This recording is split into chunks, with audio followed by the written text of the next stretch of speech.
Ni Natasha Ngendabanka ushaka umwitera bosi ushaka umwitera myembe ushatse umwitera brochette novuga yuko no muririmvyikazi wa hano mu gihugu cyacu cy'u Burundi ariko arabikora neza cyane gose ariko arabikora ku rugero rukomeye cyane gose nkuko yabivuze yuko muri 2020 atikeza kubikora neza vyanka bikunda inyuma yo gusinya kontra na Azania turaza kubigarukako nuko ari mu bantu novuga yuko bakiriye umukuru w'igihugu cyacu cy'u Burundi nyene cyubahiro Evariste Ndayishimiye ari kumwe n'umutambukanyi wiwe Angeline Ndayishimiye aho muri Club de Lac ni hotel sanzwe ari ya Natasha n'umufasha wiwe n'uwo basanzwe bubakanye Fred Froyo novuga yuko wari umunezero udasanzwe kuri Natasha Ngendabanka aho yakiriye umukuru w'igihugu cyacu cy'u Burundi ari kumwe n'umutambukanyi wiwe ndetse na president canke umukuru w'igihugu ca Ethiopia nawe suwundi n'umudamu canke n'umumama asanzwe azwi ku izina rya Sarle Walk Zeudi Sarye Walk Zeudi zina ngerageje kuri somo konye kuko niko ndagyumva novuga yuko nirindi tekana Natasha Ngendabanka nk'umuririmbyikazi wa hano mu gihugu cyacu cy'u Burundi ariko aratera igihugu cyacu cy'u Burundi ugerageje kuraba amafoto kurara iyo video urabona ni Natasha Ngendabanka yaraje afise ishugwe aza kurihereza nde president wa igihugu ca Ethiopia novuga yuko umupresident w'igihugu ca Ethiopia asanzwe ari umwigeme asanzwe ari umumama sinovuga ko ari umwigeme no umumama ugerageje kuri amafoto urabona ko ari umumama ameze nk'ugizene nk'uhumuye Ethiopia ari capitale yaho ari Addis Ababa novuga yuko wari umunezero udasanzwe kuri Natasha Ngendabanka Natasha novuga yuko numuririmvyikazi kandi abikora neza cyane gose yakoze na collabo nyinshi kandi yakoze ndetse na collabo ikomeye cyane gose ari kumwe na Femi Wane kuva ngaho mu gihugu cyande kuva ngaho mu gihugu ca Kenya ugerageje kuraba Natasha ivyo ariko arakora novuga yuko 2020 arayiteguriye cyane arayiteguriye cyane gose ugerageje kuraba n'amafoto ari kumwe na president president wo mu gihugu cy'u Burundi barakunda kuba bahurira muri Club de Lac canke no mu bindi ndetse n'umutambukanyi wiwe ariko ca wiyumvira umukuru w'igihugu ca Ethiopia Addis Ababa araje Natasha ariko aramwakira bariko baravugana bariko bararamukanya urumva ko ari umunezero udasanzwe kandi birerekana yuko nyeni cyubahiro umukuru w'igihugu cyacu cy'u Burundi ari we Evariste Ndayishimiye n'umutambukanyi we Angeline Ndayishimiye bariko baratwereka yuko badufitiye urukundo kandi bafitiye urukundo umuziki w'iwacu ndetse ugiye gutera imbere biraboneka yuko badushigikiye twebwe abajene biraboneka yuko bashigikiye twebwe abaririmbyi ndetse ugerageje kuraba Natasha Ngendabanka akunda kuja cyane gose kenshi gashoboka mu bintu byateguwe na president canke umutambukanyi wiwe cyane turakunda kubabona bari kumwe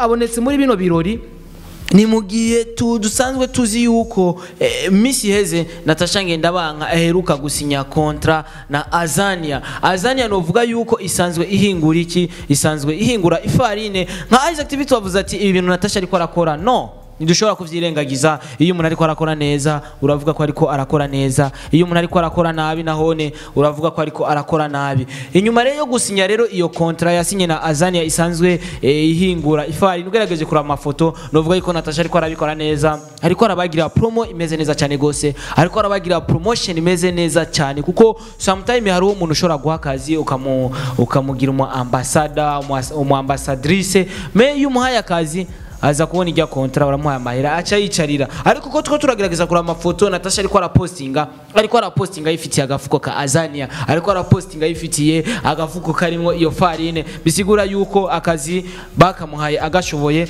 kandi ariko agakora neza tongera duhamagara n'andi mashira hamwe amasosiyete turafise za Savonor turafise za Brarudi turafise amasosiyete menshi cyane za Metarusa turafise amasosiyete menshi cyane gose abikora neza hano mu gihugu cyacu za Rudipe abikora neza cyane gose akwiye kuza ararabira kuyandi mashira hamwe ariko abikora neza cyane duhere kuri Azania yabikoze kuri Natasha ejo dushobora kumva Brarudi ibikoze ku muririmbyi kanaka ibikoze ku muririmbyi Wiz Designer ibikoze ku muririmbyi Berry Music avuga ati reka tukugire ambassadeur kuko uri kurabikora neza kuko ni waje gufasha umuririmbyi w'iwacu uzobuteje imbere igihugu cyacu cy'u Burundi amahera uza kumuha niyaza gutuma akora indirimbo imeze neza niyaza gutuma akora video nziza cyane ni Natasha Ngendabanka ku bikorwa byo ariko arakora nivyo bituma hajya ibikorwa birivugira. Natasha ugukora neza kwiwe canke ugukora indirimbo nziza canke ukwitaho ibikorwa vyo gushiramo inguvu ndetse mu kazi kiwiwe. Mugerageje kurana Natasha no umuntu akunda kwishira ku tu video like kuri Instagram. Instagram ku mustare ni ikintu cyambere kiriha. Instagram ku mustare ni ikintu uzoshaka kugende kumukurabe Instagram ya Diamond Platnumz canke urabe Instagram ya Harmonize, usanga hari kutuntu nyene bagenda barishira ku tu video like kugira iki, usanga benshi bafatira iki bakaraba Instagram zabo. Instagram rero irashobora kugira iki, irashobora kuguha akazi ugatera imbere. Ugerageje kuraba Instagram ya Natasha, genda wandike Natasha kuri Instagram uraza kumubona. Ugerageje kuraba tu video twiwe n'utuntu, ugerageje kuraba na Arvin kugira baronka akazi cyangwa kugira babe abambassadeur nka kujya aheruka kubikora Arvin, utuntu bishira ku ma Instagram. Wewe nyene uri akazi kirondera akazi. Reka rero dushimire Natasha ngenda banka uko ariko arabikora neza cyane gose. Dushimire na Azania, dushimire ndetse na president wacu nyene cyubahiro Evariste Ndayishimiye ari kumwe n'umutambukanyi we Angeline Ndayishimiye. Novuga yuko bariko barabikora neza cyane gose. Ari igihugu kigeze no munsi novuga yuko ari ibintu bimeze neza n'umunezero ko twavuze nka Isaac TV ndushobora kuvyirengagiza. Natasha twongera dushimira na team Natasha novuga yuko nayone irabikora neza cyane gose kugira Natasha akore ibintu neza. Hariho Revrejimo, hariho ba Homeboy, hariho ba Mukali, hariho ba Paracetamol, hariho ba King Abracadabra, hariho ba Sister K from Kamenge, hariho ba Mama Ragogo ngaho mu Bwiza, Mama No Stress. Novuga yuko ni team Natasha nayone ibikora neza cyane gose. Twongera dushimira na manager wa Natasha ariwe Raphael Nyandwi asanzwe akomoka ngaho mu ntara ya Makamba ahantu basanzwe bita Inyanza Lake. Nawe reka tumushimire, nawe novuga yuko abikora neza cyane gose. Nico gituma Natasha no munsi aronse muri Azania. Ejo woza wumva muri Azam naho narabaye ambassadrice kuko igituma ariko arabikora neza. Nico gituma ariko aragerageza gupostinga afise imifuko ya Azania agirane. Bashobora kuba ariko arabikora neza bakavuga ati mu Burundi kumba hari abantu bazi kugira promo, bakavuga ati kabwe tuzoza kurondera Wiz Designer nawe abe umu ambassadeur, kabwe tuzoza kurondera Berry Music, Orege ndetse n'abandi. Ushobora kuri kurakora neza igihugu ukaba uri kuragirane uriko urugururira abandi, uri kurugurura abandi ugasanga bararonse amasoko mu kindi gihugu. Reka rero turangize kuri mikoza Isaac TV mari kumwe na Starboy. Donc tugerageza kuvuga ibintu biriho. Iyo umuntu ariko arakora neza uvuge ko ariko arakora neza, ariko arakora nabi uvuge ko ariko arakora nabi. Ntube umu hypocrite nagwa ari vyiza cyane gose. Reka rero ndabandanye ndagufelicita Natasha ngenda banka ubandanye ukora neza uko nyene ushigikira nabandi nko bamubikora mu gufasha abandi mu guteza imbere abandi. Na team Natasha novuga yuko n'umuryango witaho cyane gose, ari ubuziki inye murafashanya ibintu bikagenda neza cyane gose. Umuziki uteye imbere, umuziki w'igihugu cyacu Burundi cyangwa umuziki wa uteye imbere, igihugu cyacu drapo rizoduga hejuru mu mahanga.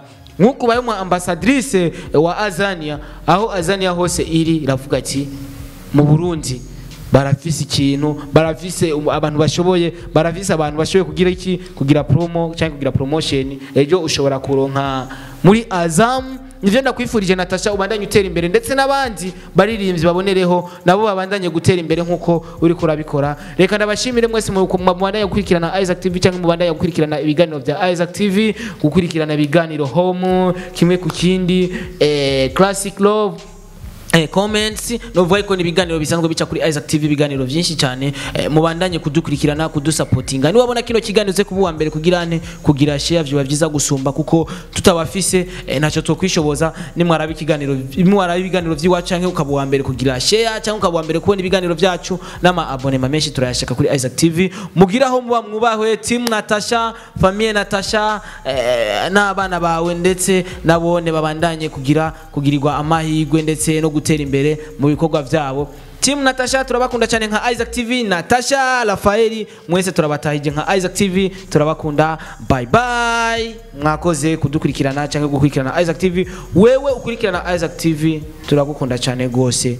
Turazi ko hariho n'abansi bahari mugabo hajya anye ufise umwazi mbwa Imana ikabandanya igukunda ni byiza cyane gose. Turazi yuko Natasha ashobora kuba ariko aragira ibinye atera imbere ugasanga ari abantu batari ko babiryohererwa, ariko uko biri kose iyo umuntu akoze neza turakivuga, sivyo? Ciao ciao. Isaac TV. Oh.